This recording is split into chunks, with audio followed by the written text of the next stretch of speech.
So the car accident was a real kind of turning point of my life. Up until that point, I was fully intending to become an opera singer. We then had this terrible car accident. It wasn't like that bad in terms of I didn't sort of end up with loads of broken bones. I had a very, very bad whiplash injury, and the whiplash injury unfortunately just kind of came right in at the back of the neck where the vocal cords kind of attached at the back, and it made my voice go quite husky, which is kind of quite nice now when I'm talking, but when it came to singing, that was the end of that. And then I ended up in a lot of chronic pain, and it was pain that Western medicine simply couldn't address. And there are 3 things you need to know, and everybody needs to know this. And I'll give you 3 more things at the end, because I know you're going to ask me 3 things to stay with.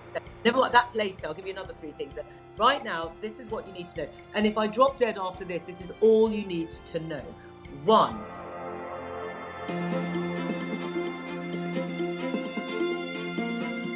Hi, I'm Caroline Cary, and welcome to the Eat, Nourish, Love podcast. For over 20 years, I've created events, raised over 4 million for good causes, and been lucky enough to meet some incredible people along the way. This podcast is about exploring stories and insights that really shape us, with inspiring guests from wellness, business, self-care and personal growth. It's about learning to trust our intuition and discovering what truly matters, and how, with hard work, belief and tenacity, we can make so many things happen. Well, welcome to the Eat, Nourish, Love podcast. I'm really excited to welcome Katie Brindle on the podcast this morning. Welcome, Katie. Thank you so much, Caroline. It's lovely to be here. Well, it's really interesting. And I was just looking at everything that you've done, and we were connected through some friends of ours. But, you know, you are UK's leading Chinese medicine practitioner. You're a best-selling author, podcast host, and founder of, I think I can say it, HIO. Is it HIO? Hey You method. Often described as the modern voice of Chinese medicine, Katie has spent more than 2 decades helping people reconnect with their health by bringing thousands of years of ancient wisdom into everyday life. Your own journey began after a devastating car accident that ended your dream of becoming an opera singer. Living with years of chronic pain, you then discovered Chinese medicine almost by chance, and one treatment has completely changed your life and where you were going. Katie is on a mission to help people understand their bodies, are incredibly intelligent, and give them the right support they already know how to heal. She's an author. Katie's helped thousands of people improve their sleep, reduce stress, balance hormones, increase energy, and transform the way they think about well-being. Your philosophy is beautifully simple. Your body knows how to heal. Chinese medicine simply helps it to remember. And what's interesting at the top of your website is the wellness expert you need to know is a quote from Forbes. So, wow, what an extraordinary career, darling. Great to meet you. Thank you very much. God, I sound amazing. Well, we all do. So extraordinary. So much to unpack here. So let's start with this car accident. What happened? So the car accident was a real kind of turning point of my life. Up until that point, I was fully intending to become an opera singer, which was where I was heading, and then had this terrible car accident. It wasn't like that bad in terms of I didn't sort of end up with loads of broken bones, but I had a very, very bad whiplash injury. And the whiplash injury, unfortunately, just kind of came right in at the back of the neck where the vocal cords kind of attached at the back. And it made my voice go quite husky, which is kind of quite nice now when I'm talking. But when it came to singing, that was the end of that. And then I ended up in a lot of chronic pain. And it was pain that Western medicine simply couldn't address. I mean, I went to my doctor, I ended up at a pain clinic, I saw a physio, just nothing worked. I mean, often it does, but for me it didn't. So it started a bit of a journey. And remember, this is like the beginning of the 20th century. So we're not quite where we are now in the wellness industry, you know, i.e. it didn't exist. So basically I was going from pillar to post, trying to sort myself out. Ended up, I couldn't work for quite a while, so I didn't have any money either. So then I was kind of trapped in the system of we are very privileged to have free healthcare in this country. But, you know, when the free healthcare doesn't work, then you're paying. And if you can't work, you can't afford it. So you're in this kind of vicious circle. And I was in that vicious circle. Eventually, time went by. I managed to kind of get myself sort of okay. So I managed to work. I had to have a sort of special kind of chair for my back and things like that so I could sit up for long enough. So eventually, I sort of just was going from pillar to post trying to find a solution for it, which I couldn't find. And like many people with chronic pain, you just sort of learn to live with it. I mean, you just sort of get on with it. Not so much now. Now we challenge everything. It's very different. But, this was over, 30 years ago almost. And eventually I was walking down the Edgware Road with my mother. We'd been to Sainsbury's because, as I said, it was the olden days where we used to go to the supermarket and carry the bags back to the car. So it was like that. And my shoulder was hurting so badly that I happened to be walking past a TCM clinic, and it said 10 minutes of massage for £10. And it was kind of throbbing. And I thought, I actually don't care what they do. Here's my 10 quid. Just do something. And I was just incredibly lucky that the practitioner there happened to be a very, very senior Chinese medicine practitioner from Beijing. Why he was in the Edgware Road, I don't know. But anyway, he was, thank God. And he performed body gua sha on my back. And that was all it was. And now, with the glory of everything I know, it's an incredibly easy technique. I mean, literally anyone could do it with a jam jar lid from home, if only I'd known. But it was this epiphany moment because I'd never had anything like it. I mean, literally, it resolved my pain straight away. So I couldn't believe that I'd been suffering for so long when it was something so simple to actually rectify the situation.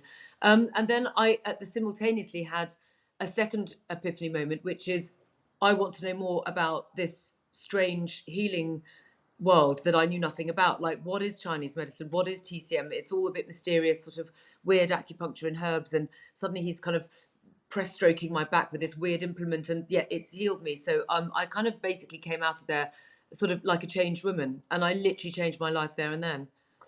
It's so extraordinary, this difference between the Western and the Eastern medicine. I went down that road many years ago because I had an issue with we have children, that all sorts of things that went on, and I've covered it a few times on my podcast. But I just think that it was always about the fact that Eastern medicine was always about keeping people well, as opposed to, and it was a completely different philosophy, wasn't it? They were paid to keep you well, not paid to keep you ill and keep giving you drugs. So it was quite mystic at one time, wasn't it, Chinese medicine? Okay, so yes. So the first thing is, Chinese medicine it's a complete system of medicine. So if I just extract it away from Western medicine for a minute, because I don't want to be sort of competing with it or saying Western medicine's bad or anything like that, because it's not. Because Western medicine has saved my life. I have children because of it. My dad's still alive because of it. My mother gained another 10 years because of it. So it's great stuff when used correctly. But Chinese medicine is actually a complete system of medicine in its own right. So it is there to work in the whole system of care, which is a drop of prevention is a bucket of cure. So the idea is that you stop things getting a foothold in the body first, because that's logical. That's like your teeth. We brush our teeth because we know that by moving plaque every day with the right product and the right tool is going to protect your teeth, as well as going to the hygienist and then seeing the dentist. And then the dentist will wade in if necessary and do the big heavy stuff as well. But you recognise that you have a part to play in that process, and that we all anticipate having our teeth all the way through our lives as a result of this integrated system that we have available to us. And that hasn't quite reached the Western system of healthcare. I don't really know why not, because our teeth are part of our body, and yet somehow it didn't quite make the cut. But anyway, the point is with Chinese medicine is that once an illness has made a foothold into the body, you absolutely can use Chinese medicine to treat. I'm not going to use the word cure because I'm not allowed to, but we treat, and we can treat disease, absolutely. And it was indeed the medical system in its entirety that was used up until basically the beginning of last century in China. Now then, what happened in China themselves is that obviously they went through their own sort of socio-economic history of the 20th century, far different from ours. And it moved itself from the ancient system of Chinese medicine, which is kind of classical Chinese medicine, into an integrated system which is called TCM, which was basically repurposed by Chairman Mao in the 1950s as part of the Cultural Revolution, where they stripped out large chunks of it, which we can come back to later, because lots of that stuff's going back in again now. They're going, oh, actually, we like that bit, we'll bring it back. Did we say you couldn't do that? Oh, no, you can do that again. And then in the meantime, Western medicine got its foothold into China as well. So now what you've got is this amazing, sophisticated treatment of Chinese medicine. So the equivalent sort of, if we were both living in Shanghai, pretend, Like, we could go and have Botox in the morning, go and, go and see our Western doctor at lunchtime, and then go and have our ancestors cleared in the afternoon. And no one would think anything of it, and then you'd be taking Chinese herbs, and you'd have a plethora of remedies, and also just know-how and intel that you would have just gleaned from your mother and your grandmother, that's just entrenched in basically society,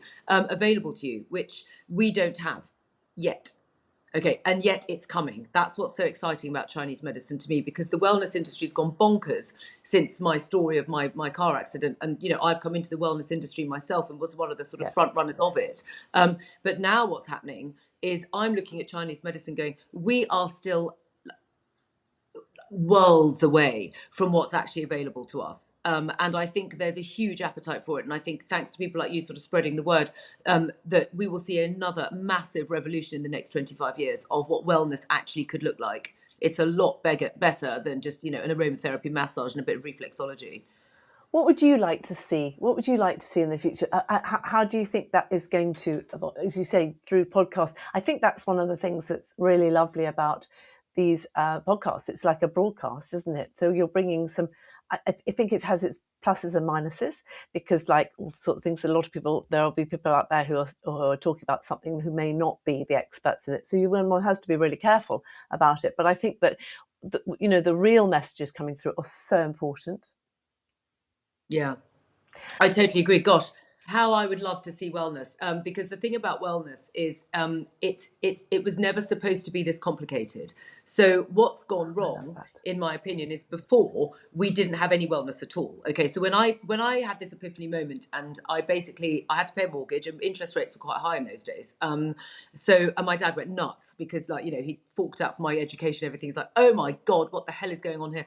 And I thought, right, I'm going to become a masseuse, because I lived in London. I thought at the time there's about 13 million people in London. I thought, right, I need about like 30. And with 30 people having treatments from me, I've got a business and I can pay my mortgage and I can afford to live and I won't lose my house. So it was quite a sort of practical step from having this epiphany moment of thinking, gosh, there's this world of fascination in this topic. Finally, I feel like I've found what it is that I've been looking for all these years and never quite understanding. And when I went into the wellness industry, basically I was treated like a sex worker. So literally asked to do extras at the end of treatments. And I'm not joking. And you just sit there like flabbergasted, thinking, I can't believe this is actually happening to me. But anyway, you're naked, I'm fully dressed, you're going to pay me my money, and I'm out of here right now, and I will never see you again. But anyway, got past that. And the reality was that wellness was basically non-existent. I mean, people didn't understand. It didn't even have a name. I mean, wellness wasn't even a thing. And when I first launched the brand, we were tied up in knots with legal in terms of what we could and couldn't claim. And they dilute it to such an extent that you're not allowed to claim anything at all. So it ends up being so weak that it's the equivalent of when you see, I don't know, the Dr. Bart's remedies in the chemist, and it just says witch hazel.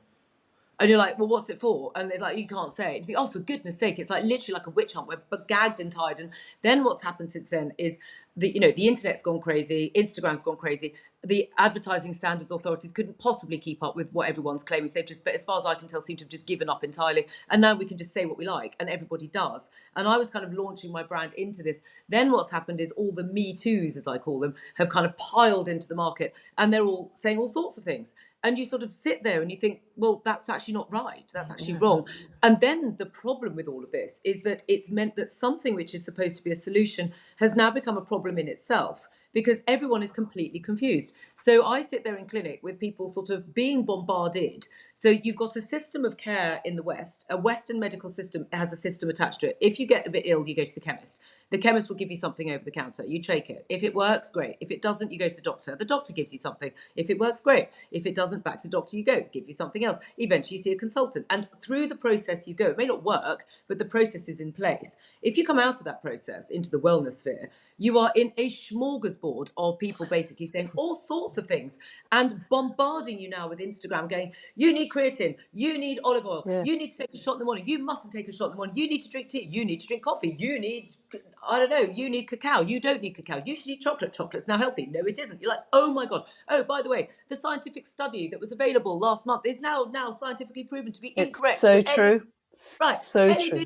is now wrong. Oh my God, I've just spent 500 quid on an LED mask. Shit, do I use it or not? Is it bad for my eyes? Is it good for my hair? What am I doing? Right.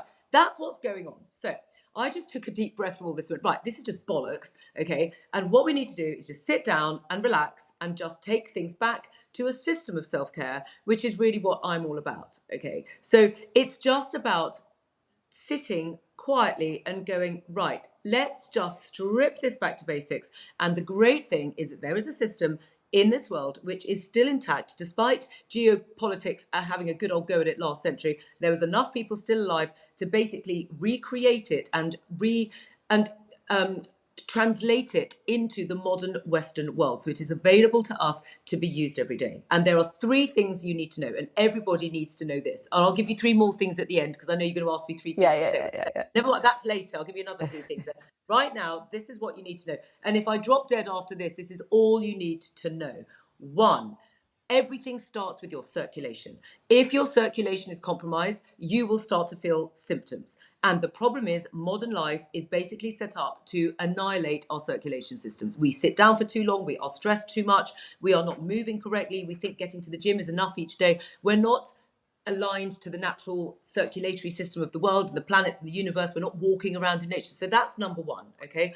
Number 2, the body is like a filtration plant. It is designed to eliminate what needs to come out and to absorb the good stuff that needs to come in. And that happens with every breath, with every drink of water, with every mealtime, with every thought. Everything that no longer belongs needs to come out, and the new stuff needs to come in. So that is also circulating, okay? And the third thing, so far, people are probably nodding, going, yeah, actually, that makes sense. Actually, now you pointed it out. The third thing people don't even know, which is really entrenched in Chinese medicine, which is to be healthy, you need to balance and strengthen the 5 key organs of the body. In Chinese medicine, there are 12, but there are 5 massive ones. It's like a game of chess: the heart, the lung, the spleen, the kidney, and the liver. And those 5 organs need attention. And we don't even know that in the West to even know what it is we're supposed to do.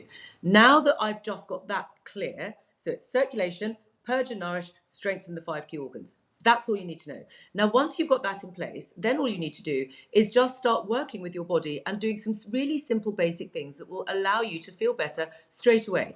And they don't cost any money. So you're not buying anything yet. I'm not flogging anything. I'm not sitting here going, buy my gua sha, you're going to be perfect when you use it. No, you need to understand that you need to move your circulation. And the answer to that is really simple. The best time to move the circulation is first thing in the morning with the morning light. So get up in the morning and go for a walk. That's the first thing to do. And if you can't do that for all sorts of reasons, you've got children or aging parents or whatever the reason, then you need to try and aim to do your 10,000 steps a day somehow. Just start by just paying attention to movement. And then the next thing I always suggest is use little moments in the day that you've got available, because no one's got any time except we have, because we've all adopted phones and we've got time for those now. So there's times in the day when we do have time. For example, boiling the kettle. I mean, I'm a British woman. I boil the kettle several times a day. I make copious cups of tea and coffee and all sorts of things I use. So every time I boil the kettle, I do not get my phone out. I move my body. I shake, I twist, I tap. I basically do a couple of Qigong movements, all of which I teach for free. It's all free. But you've got a 3-minute window right there to get movement hooked into your daily life. You can also add a minute whenever you go to the loo. I mean, everyone goes to the loo, and no one's going to sit there kind of clock watching you going, oh, you've been to the loo for 2.5 minutes now, Grandma. It's like, no. Right. So you've got a minute. You've got an opportunity when you're washing your hands after the loo. You can do a hand massage. You've got all the reflexology points all over your hands. Just that. So there's all these. When you understand what it is you should be doing, there's then this plethora of amazing things which are completely available to you to do. It's just by shifting the mindset to go, okay, actually, I'm just going to start including those. So I listed those out on my website, and they're on my social media, which is the Introduction to Chinese Self-Care. And it's right there. And it's like 10 things, and they're all free. And they're basically things that you'll do. The minute you're doing that, you are hooking into these 3 things. You're strengthening the organs, you're moving the circulation, you're purging and nourishing. And then we're up and running. And then we can start thinking about food and supplements and olive oil shots and cacao ceremonies and all the rest of the stuff that's, sound bars and all the, money. So, but we've just got to strip all the noise away and just go back to the simple truth, which is bodies are designed to be healthy, which is great news. Do you know, it's really funny because well, I think it was 30 years ago, I went and did my Reiki and reflexology, or did my Reiki 3 and went to do a master's. And I remember did it in Hendon, actually, in London. And it was due to, I was going through a difficult time with my daughter's health and when she was born. And I went and had some Reiki, and someone said, you know, you ought to go and train to do Reiki because I think it'd be good for you, because I think it will be good for your energy. And I remember driving back the car and I went, God, do you know, you've got so much power at the end of your hands. You've got so much energy, power. And even you talk about reflexology, it's like, it's literally when you're talking to someone, it's just using a body, isn't it? Just finding these moments. And you talk about time and that nobody's got time. We've all got time when we decide to have time. And Tony Robbins has always said this, change your state, get up and change your state, because it's physical, isn't it? It's moving, it's being outside. Yeah. I mean, the no time, I mean, look, any of our generation who own a smartphone, you've got time. Because so the smartphones came in whilst I was going through this little journey. And when I was kind of working out how, because this has taken quite a long time to simplify it down to so I could sit there, it's this. Took a little while to work that out.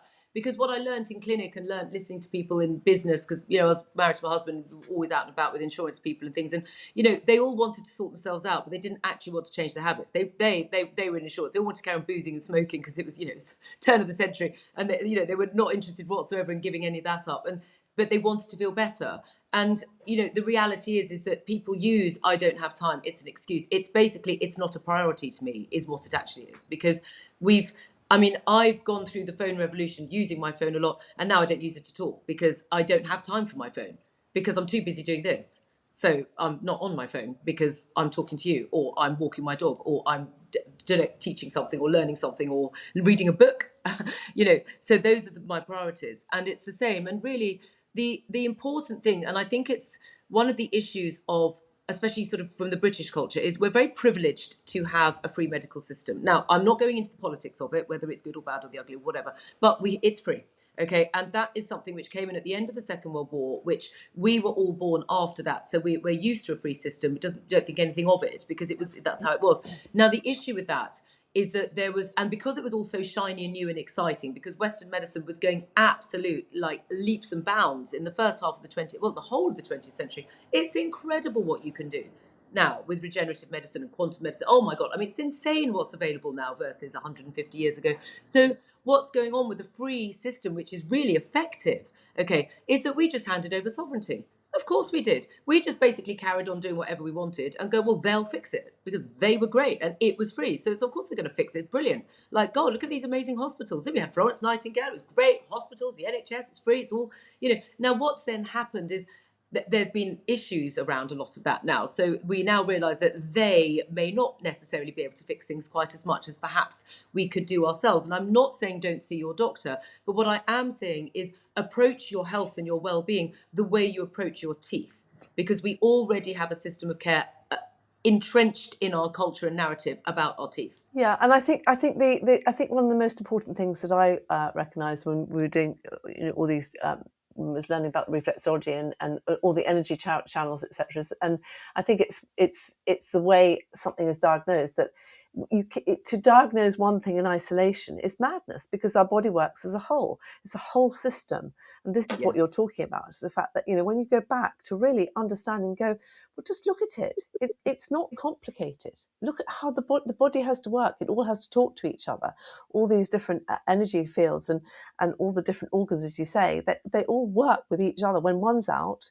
But you can't my belief is my father was a specialist in medicine, so I grew up in a medical background. But just identifying the heart or whatever, you take this pill for that, and then you have the knock-on effect of all these drugs. And again, I'm not knocking the medical profession either. I'm just saying is actually a lot of it doesn't make sense now. It never made sense to me, ever. I'm not saying it doesn't make sense to the people working within that sphere and they understand it and they are the consultants, that then it makes sense to them. And I'm very grateful to this system because, as I said, my dad is alive right now. That said, my dad is now in a home because of the issues attached to the side effects of what it was that saved him in the first place. So now you're just kind of going, Okay, so now we've got quality of life issues. Although interestingly, what we've now done with that is we've brought in all of the support act. So we have reflexologists seeing him. He has Reiki. He does stretching. You know, he has massage. So as much as anything to kind of, so he's got lots of people coming in as well as his family. But I think the thing is that it's all got complicated because nobody put a system in place, which is what I then set about doing. Because the thing is, we hand over sovereignty because we're all really confused. And I think that's the point. And as you've said, it's really not that difficult. Okay, so let me just strip it back again. So some more three things for you. Okay, so one, home truth: bodies are designed to live. Fantastic news. Bodies are designed to be healthy. Fantastic news. Next thing, bodies actually can sort themselves out if you give them the right tool for the job. Okay, your symptom is your body telling you what it needs. Okay, so if you feel tired in the middle of the afternoon, that is a symptom. That is your body saying, I actually need a rest. Why? Because it's kidney time in the middle of the afternoon, and kidneys are the batteries of the body. Now, when you start understanding Chinese medicine, this starts all making complete sense, and it all gets terribly exciting. And that's what happened to me when I then finally started my degree and I was sort of studying and training, and I just sat there week after week with this unbelievably confusing system of medicine. None of it made a word of sense whatsoever, like yin and yang and fluids and jin and oh my god, what is it? And every week I'd get my head around it, and then they'd start with a new thing. I'm like, oh my god, what's this now? What are these collaterals? What are they talking about? Who? What? Liver's in charge of anger? What? It's got an emotion attached to it. Who told you?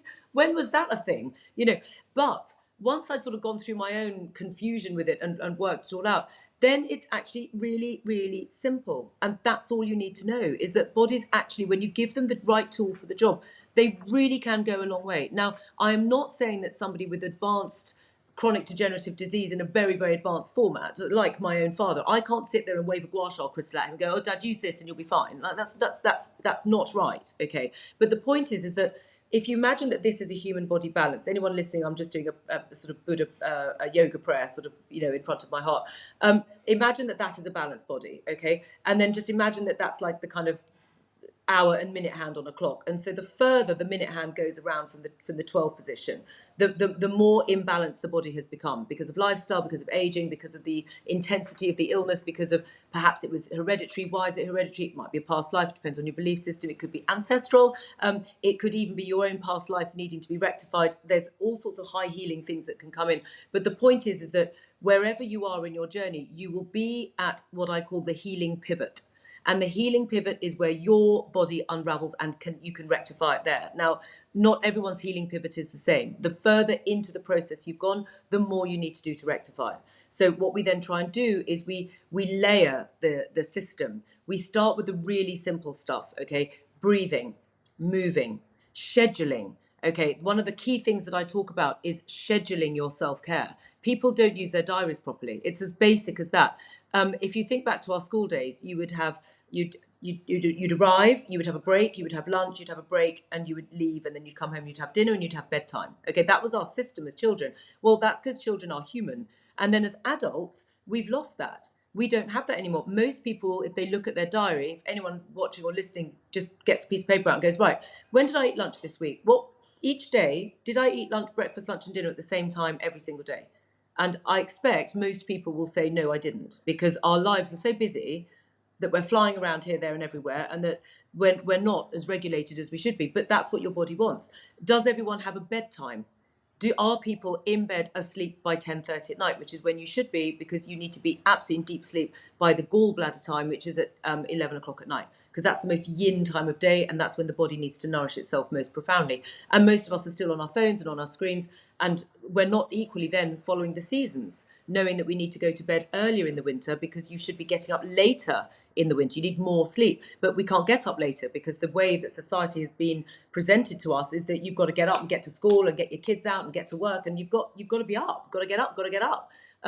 So we can't control our morning time, but we can possibly control our night time, get to bed earlier. Most people are not doing any of this. Whereas if you start using your diary and you start writing in a little break in the middle of the afternoon, writing in when you're going to eat, writing in what you're going to eat, suddenly you prioritize yourself first, and then all of the things that will be depleting your energy come in afterwards, rather than at the moment it's everything else, and then you sort of sort yourself out, maybe, if you've got a minute. Yeah, you see, so this is where all the confusion comes in, because it's you know, I have a habit stack in the morning, so I just literally, there are things that I do, you know, I literally get up and I do on a bed of needles, I do my meditation, I do my cold, and Oh, then I go love out, and then I walk the dogs, and actually in the summer I walk them before they have food, because I like to get up really early in the morning, because it's light, Yes. and it's the most beautiful light in the morning. So to Yes, go out the and do that. best. And actually, Lara Morgan, who's one of our ambassadors for ENL, I said to her, I said, I've just come back, I'm on my walking machine. She said, why are you not outside? I said, I've done an hour's walk outside, but I come back to do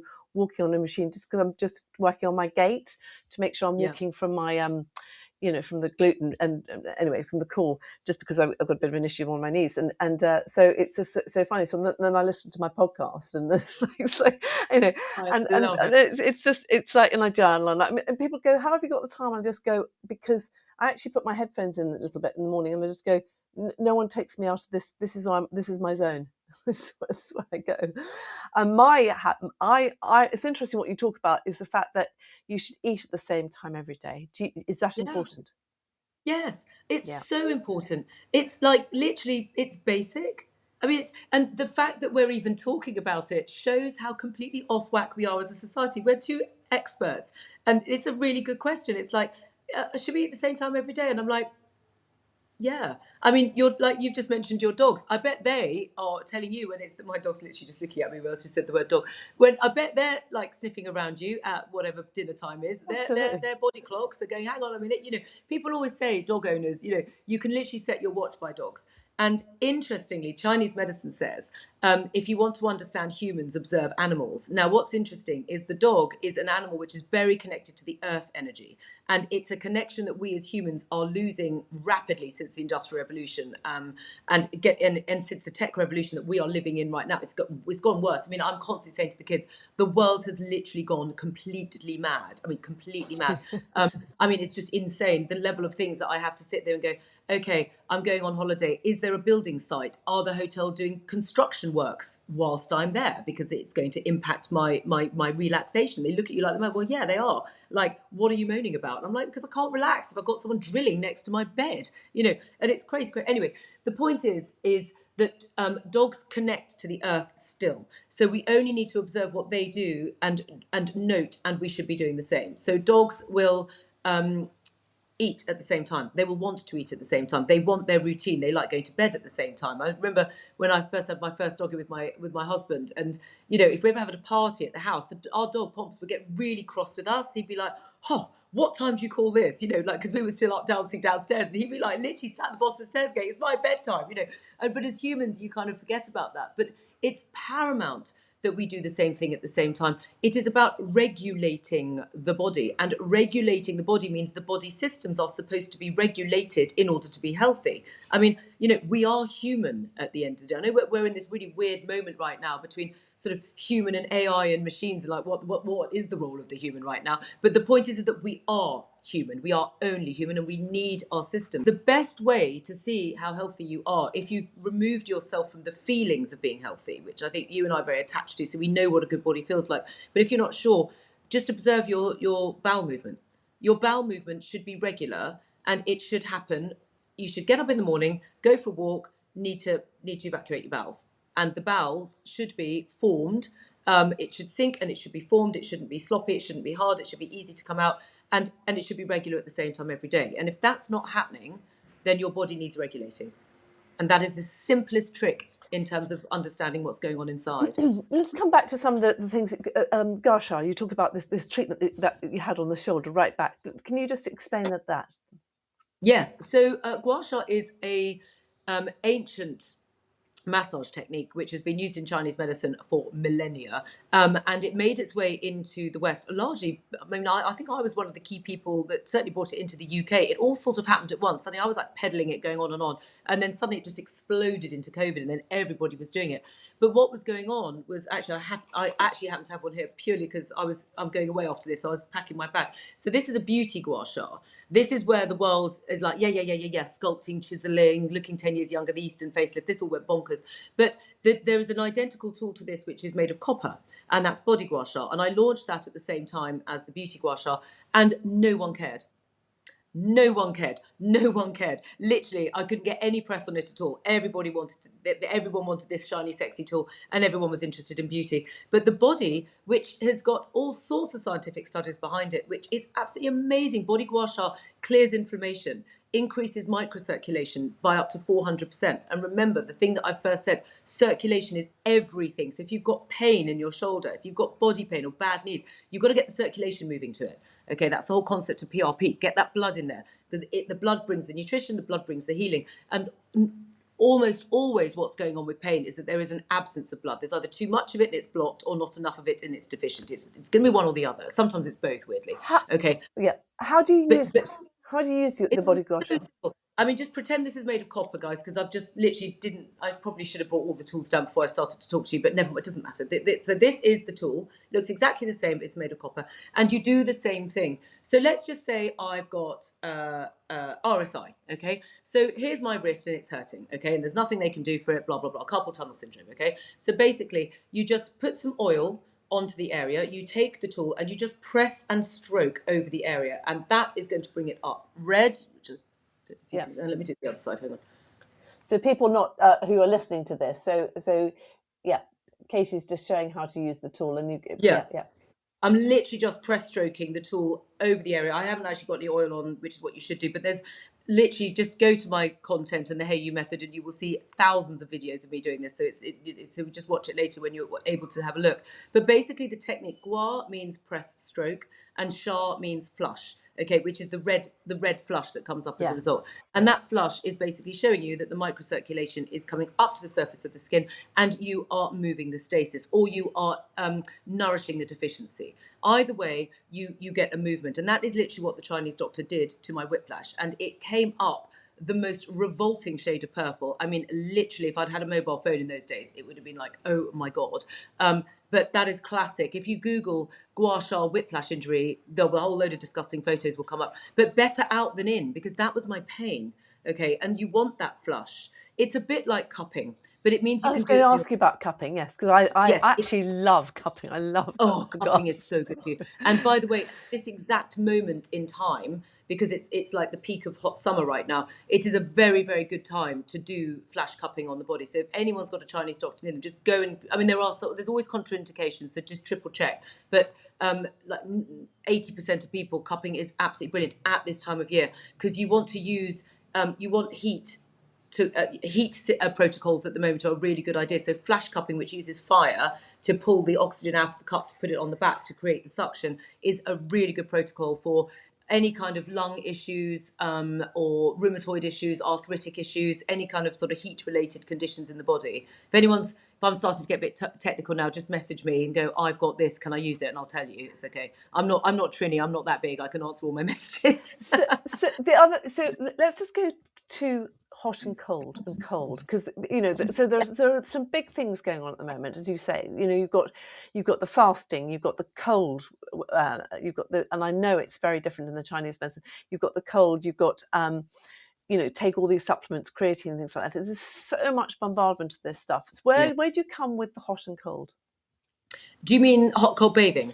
Yeah, well, people always talk about ice baths, aren't they? So this is a big thing. Okay, so one of the issues that we have in society is that we only seem to respond to extreme things as a public. So I've learned this myself, kind of peddling my wares and wanting to get my content out there and sort of people listening to me, because I think what I've got to say is like, not me personally, but my content, Chinese medicine, is like interesting. So I like to talk about it. And you've got to get your cut through in a noisy marketplace. So there's no point me just sort of sitting there going, oh yeah, by the way, a cold shower is quite useful at the end of a shower. Because everyone's like, sorry, what?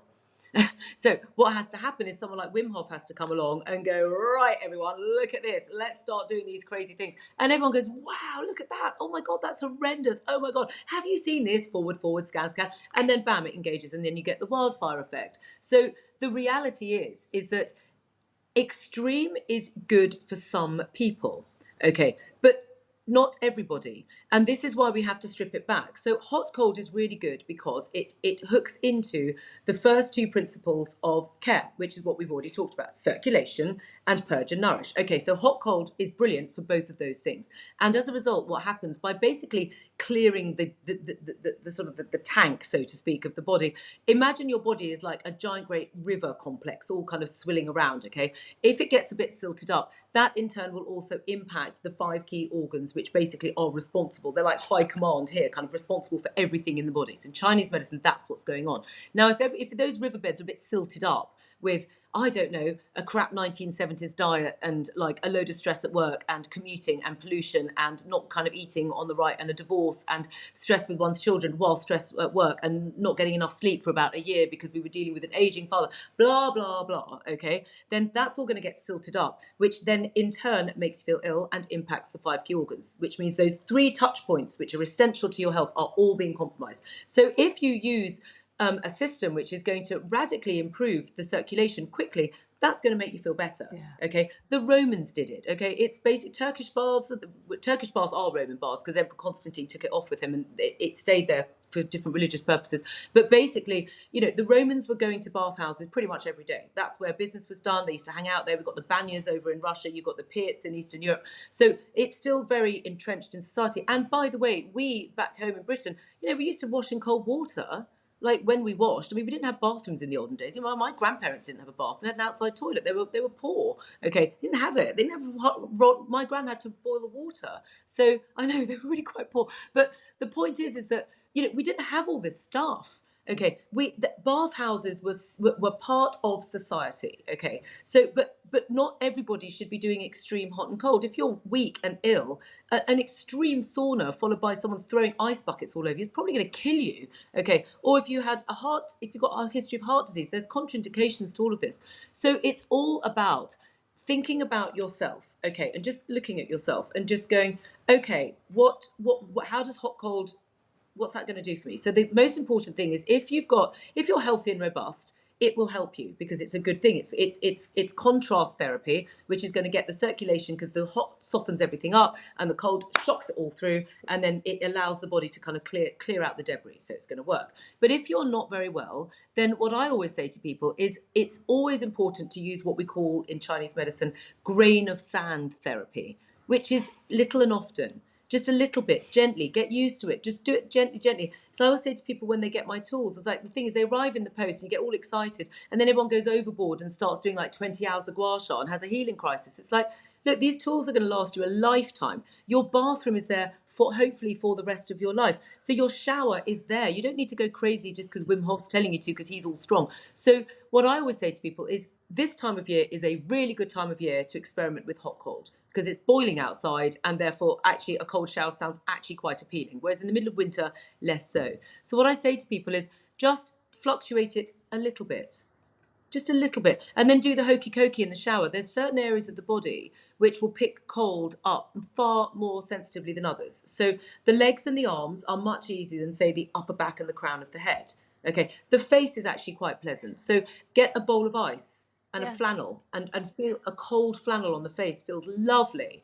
It's really funny because so this morning, so you know, I've had the shower and everything else, and I turn it to cold and it goes straight over my head. So I do cold every day. So you're so good. No, I'm not really but actually, funny enough, I've said this before.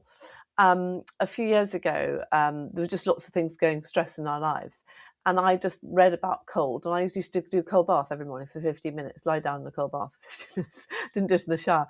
And I don't do that. I don't use the shower now really more than anything else. But and then I stopped doing it. I never really, and then I suddenly realised that I didn't feel so good mentally.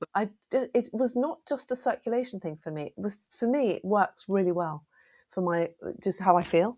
So the nervous system. So I think it's sometimes you've just got to know yourself, haven't you? Yes, you're absolutely right. And also the body doesn't necessarily, just because, I don't know, cold water therapy is good for that person, it doesn't mean it's good for you. And so again, that's why having a therapist that you work with who's an expert, so if you were, let's say you'd come to my clinic and we'd gone through your whole diagnosis and we knew exactly what was going on, I'd be able to say, okay, like, no, that's not going to work for you. You should do this instead. Have you tried foot bathing? Have you tried ice on the face? Have you tried different techniques? Have you tried mugwort in the water? Have you done this? Have you done that? what we're now trying to do, or really what's been my mission in life, is to take that sort of clinical expertise, which is what you get one-to-one, and make it available for everybody for free. So basically, I'm like the natural health service over here. I mean, I'm free, okay? It's free, and you can write in and message in, and like, yes, there are some tools eventually, but as like 80% of what I teach is free. And so that people can actually get that connection back that you've just mentioned. It's vital. We've lost that connection. We handed sovereignty of our health over to them. Okay. Now, those people were great. They were great doctors. They've trained. They've, like, people who train in medicine, they spend years and years and years under unbelievably brutal conditions in this country becoming doctors and GPs. It's really hard work. And from a alternative medicine perspective, it's just as hard in a different way, because we also train for years and years and we don't even have a job at the end of it. Like, at least in the NHS, you might have to work 70 hours a week, but you do have a job. Whereas as you come out as acupuncturist and you have no job and you have a whole load of fees that you've just paid for. So it is a bit of a labour of love. But the trick to what we're trying to do now is to teach people now to connect back to their own instinctive ability to understand what their body is telling you, because your body is talking to you all the time, and it's talking to you through it whispers, and then it talks, and then it shouts. And at the moment, our medical system is set up to only really listen when it's shouting. I mean, someone like you, obviously, you're listening to when it's whispering, and it whispered, and no, I don't feel right about that, I'm going to do this instead. But we need to retrain ourselves back into listening to the whispers and doing a very, very gentle sort of tweakment as we go along, going, okay, actually, this did used to work for me. Like, I used to do cold baths all the time as well. I love them, but they don't feel right anymore for me either. So I do something different. Yeah. It's really interesting, because I noticed that with particularly people that you sometimes you change doing something and that actually it's fine, and also your morning routine, or whatever you want to call it, shouldn't become a stress, because then it's not doing you any good. So it's because I haven't done my journaling, I haven't done my cold, and it's like, well, actually, no. So today you haven't done it. Great. Yeah, don't worry about it. Doesn't matter about it. I mean, if you feel a bit guilty, put a pen on, just write the title and leave it alone. It's like the Atomic Habits, isn't it? Like, if you've got to do a tick box, do it so that you've read one page, not 10 pages of a book that day, or whatever your goal is. Let's just go back. So a few more things I want to ask you before we finish talking, because I could talk to you for hours. I want to come and see you. Vice versa. You're so fascinating. Like, oh. Your book. Tell me about your book. So the book is called Yang Sheng, which means the Chinese art of self-healing. And really the thing about Yang Sheng is it's this lesser known aspect of Chinese medicine that no one knows anything about, and yet is entirely the solution to everything. I mean, it is just brilliant. And I came about that purely when I was at this stage studying acupuncture, and when we were doing the treatment protocols, usually these massive long essays, and the patient would come in and blah, blah, blah. And one of the aspects of it was lifestyle advice. And I always found myself just loving this bit. So I'd go off and I'd research it, and I had all these books in Chinese medicine. I'd love researching. This was kind of, again, yes, we had the internet, but it wasn't like now. I mean, it's just changed so much. I'm sounding so analog. But, I'd get all my books out and I'd be reading and go, oh, God, you could do this. Oh, I didn't know that. You could do, wow, castor oil compress. And actually, you could do a mugwort compress. Oh, and actually, in the summer, you could get those rose hips. And I've got those. And actually, I could make that. Wow, they've got this orange linctus that they make. It's only salt water and oranges. I could do that. It's all this cool stuff. And I was like, oh God, I love it. And so weirdly, I qualified, carried on obsessing about this stuff. Now I'm in my own clinic again. I always had my clinic anyway. It's just sort of layering like all the different things I could offer. So I now got all this acupuncture going on. And what I then noticed in clinic was that the patients who actually just did what I told them to do in between time, they just got well so quickly. They barely needed me. They just needed me to tell them what to do. Then if they bothered to do it, rather than sit back, oh, Katie will sort me out. And Katie would sort them out. I mean, like, acupuncture is amazing. And acupuncture, when it's done correctly, is unbelievable. Oh, it's so love it. And it is a bit of a shortcut. Okay, so if you can't be bothered to do anything I say, if you just go, do you know what, Katie, it all sounds great, but I cannot be asked. And it's like, all right, that's basically like foregoing Colgate, okay, and going, I'm just gonna let the hygienist clean my teeth for me. I'm like, yeah, just treat acupuncture like the hygienist dentist fusion. Just go and let them do it for you, and it will make a massive difference. But I then started to focus on Yang Sheng. And the problem with focusing on Yang Sheng is that I'm sort of slightly ahead of my time. So when people say, what do you do? I dread that question, because you then at the beginning of this read out this huge long paragraph, like, Katie's done this, Katie's done that. Well, try being at a dinner party and you've got some bloke sat next to you and goes, oh, so what do you do? And I go, okay, this is what I say. I'm a Chinese doctor.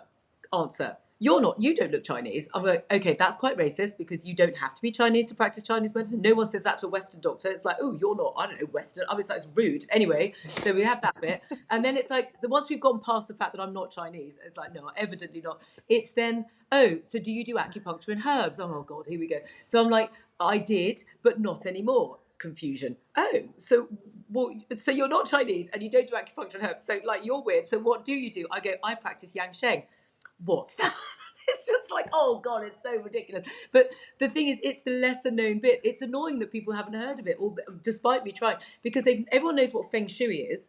Okay, everyone now knows what Gua Sha is. Gua Sha has become a thing since I launched it. Everyone's heard of Feng Shui, but no one's heard of Yang Sheng. But it's the bit that you need to know. It's the self-care, and it's like the all mother of self-care. It's like literally like in the 1970s. Do you remember when we used to get, right, red, white, or rosé wine, and it was one bottle of it. You just picked your colour, and that was the 1970s history of wine drinking. Now, go to a restaurant, the wine list comes out. Sometimes it's like a book like this, and the sommeliers over go, well, I want a chilled red. Oh, have a Beaujolais, have a it's 2026. It's better than the 24, whatever. Right, that's what Chinese medicine is. It's like French wine. Okay, and yet no one realizes it's there. And in the meanwhile, everyone's just been bombarded with all this constant information when there is a system that's already in place that was created by women thousands of years ago.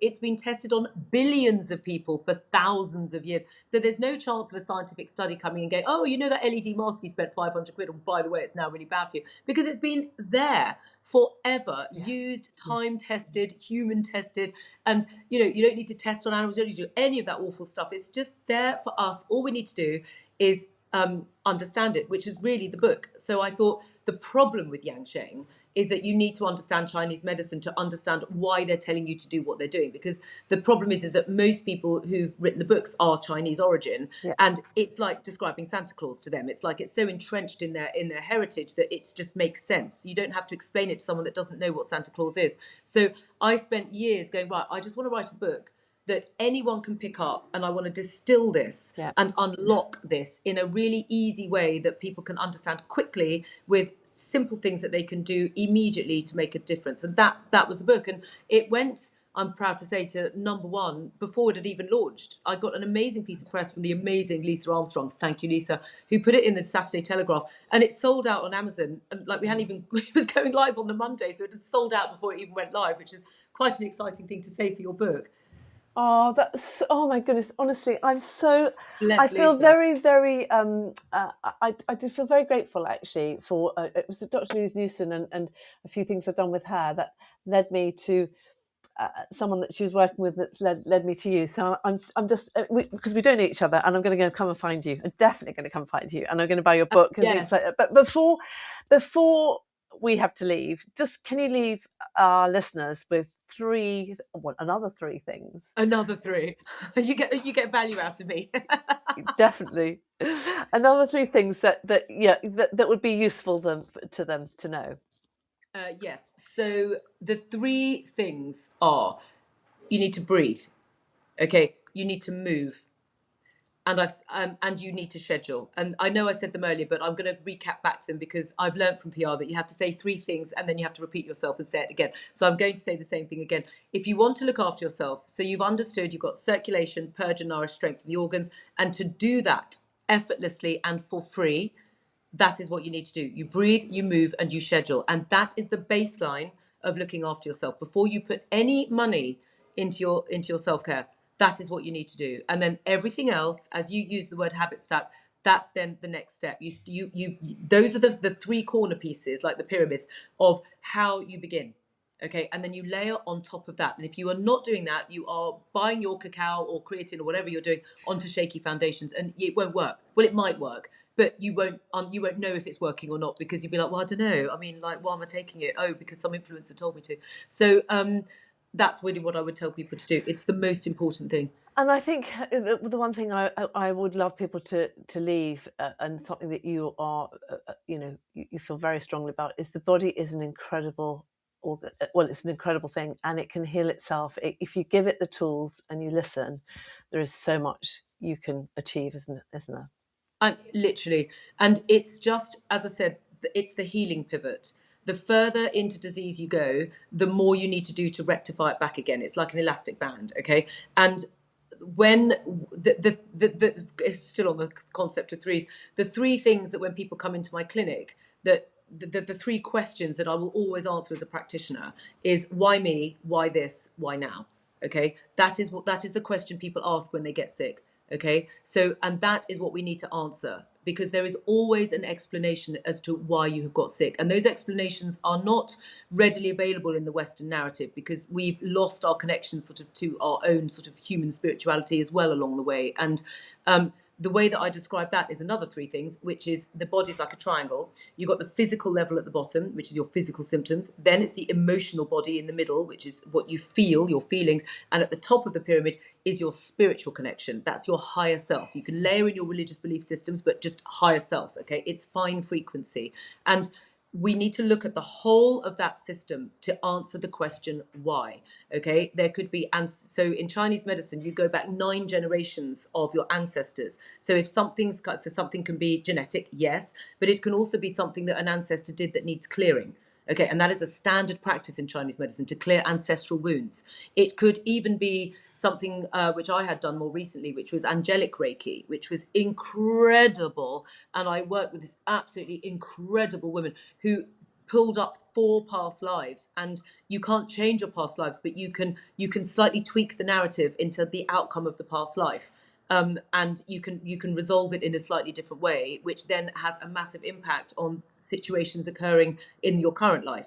And whilst as bonkers as that sounds, I'm literally sitting here telling you that has profoundly changed my health and my life in the most astonishing way that you couldn't even imagine, of the lightest touch healing. I mean, she didn't even technically do anything, and yet there it was. So there's all these other high healing is also very much part of the why me, why this, why now, because we're not just here doing what we're doing, living our lives to just sort of eat and work and contribute and pay tax and then die. Okay, there's more to the individual than meets the eye, and we are part of this incredible connection to above and below and our higher selves and our ancestors and each other. And we're here to serve our families, and we're here to serve our higher selves, and we're here to serve the community that we've been born into. And it is so important to understand the full picture. So really, when I start to talk about my healing, I always bring it down to these 3 things, which is what you need to do and why, you know, the body gets sick the way it does, and I've explained that. But then we layer until ultimately we reach that healing pivot, and I can always get to the root of the problem. And explain to people what it is they need to do. That's all coming in my next book, by the way, which is almost finished. So hopefully in spring, that will be all explained in full. But the thing to say to people, which is probably the one thing to say, is no matter what you're feeling right now, there is always an answer, there is always an explanation, and there is always something you can do to make yourself feel better. Okay, I promise you that is true from the soul of my being. So this podcast is about belief, hard work, and tenacity can make many things happen. And I always believe that, you know, I wake up and sometimes have that sort of thing, oh, God, am I going to get there? And you go, anything's possible. You just get into the zone and just get your mindset right. It's huge. Where can people find you before we leave? It's so funny because when I do the healing stuff, I'm basically in full flow channel, and then it's like, oh, where am I? Yes, Katie Brindle on Instagram, and I have a website, obviously, and on all the social platforms. I have a podcast called Own Your Health, which is that's got many. I think we're nearly at 200 episodes now, so where we literally go through, I mean, anything and everything. It's all up there. And where else am I? And then my brand, Hey You, HAYOU, that's the tools. And that's obviously got its own Instagram and social hooks, which is the same, the Hey You method, and a website. And other than that, I'm here talking, broadcasting. I do have a clinic, which is what I say last, because really my job is to try and heal people for free as much as possible. So I'm a bit of a bad businesswoman in that respect, but never mind. So the idea is free. And if you're really desperate and all the free stuff still hasn't got you to your healing pivot, then you need to come and speak to me, and we'll do that on Zoom. Thank you. Speak to you for hours. Thank you for being on the podcast. I know people are going to love this, and I'm going to be on all those websites very soon. Thank you, Katie, so much. Thank you so much for having me. It's been an absolute pleasure.